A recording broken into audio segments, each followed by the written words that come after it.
Assalamualaikum warahmatullahi wabarakatuh. Salam tani.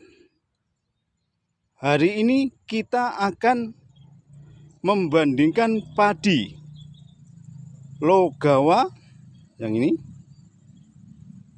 dengan padi Inpari 32. Manakah yang lebih unggul? Terus ikuti channel ini.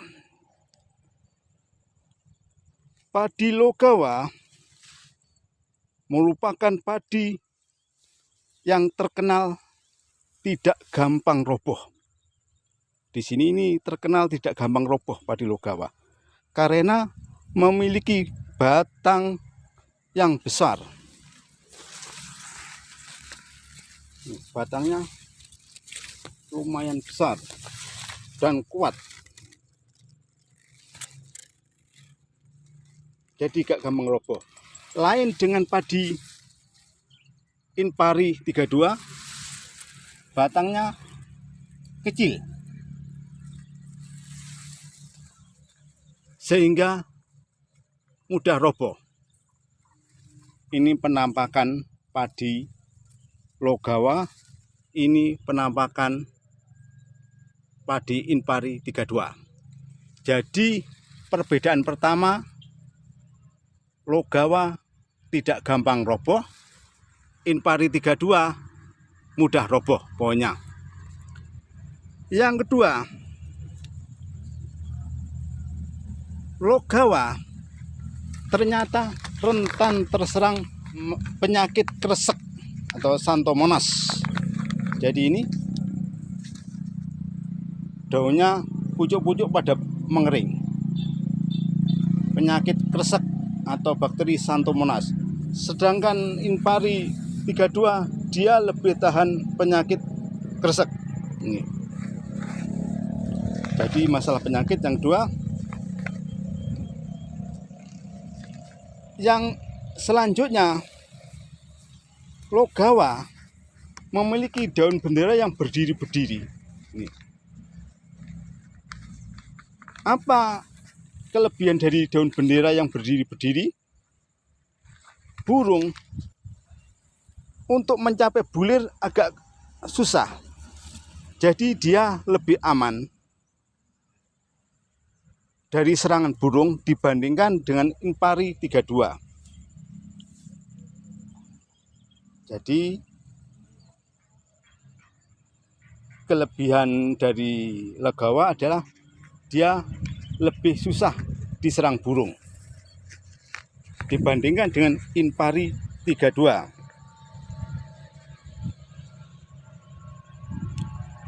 Kelebihan dan kelemahan apa lagi? Logawa ini ternyata memiliki umur yang lebih panjang daripada Inpari 32. Jadi sekitar selisih seminggu. Makanya biasanya yang tanam Logawa daerah sini kan tanam serentak.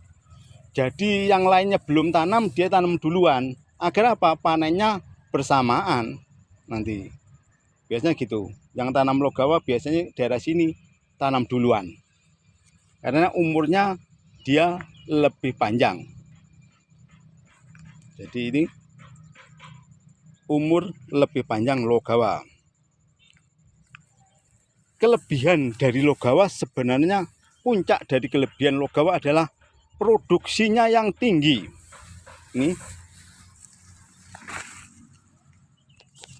Ini malainya sangat panjang, sekitar 30 cm. Sedangkan Inpari 32 malainya sekitar 20 cm. Ini sudah saya ukur, jadi rata-rata milik Logawa adalah 30 cm malainya. Untuk Inpari 32 sekitar 20-21 cm. Akibatnya apa?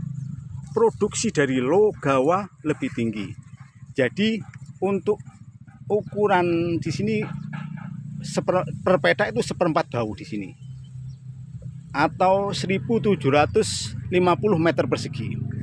Untuk seperempat bau itu Logawa di sini rata-rata menghasilkan 1,4 ton Logawa.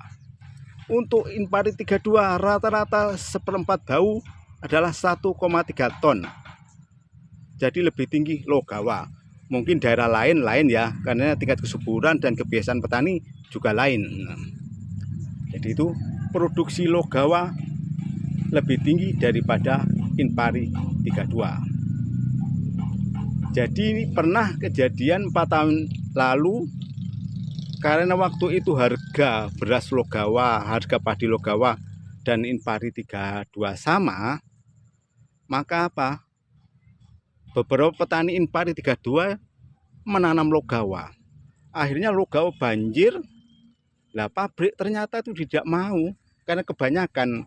Kenapa? Karena Logawa itu ternyata hanya untuk campuran. Jadi kalau ada beras padi Cerang 32 dicampur Logawa, karena apa? Berasnya kan kurang enak. Jadi itu karena kebanjir kan, masa campuran lebih banyak. Akhirnya di stop pembelian Logawa oleh pabrik. Akhirnya harga Logawa waktu itu jatuh. Yang biasanya seperempat bau itu harganya 4,5 juta menjadi 3 juta. Akhirnya sekarang sudah petani membatasi untuk menanam Logawa. Itu karena harganya per kilonya lebih mahal 32 per kilonya ya daripada Logawa. Nah, kelemahan Logawa yang menurut saya agak fatal, dan ini puncak dari kelemahan Logawa adalah nasinya itu kaku, atau orang sini atau mungkin lebih umumnya pro.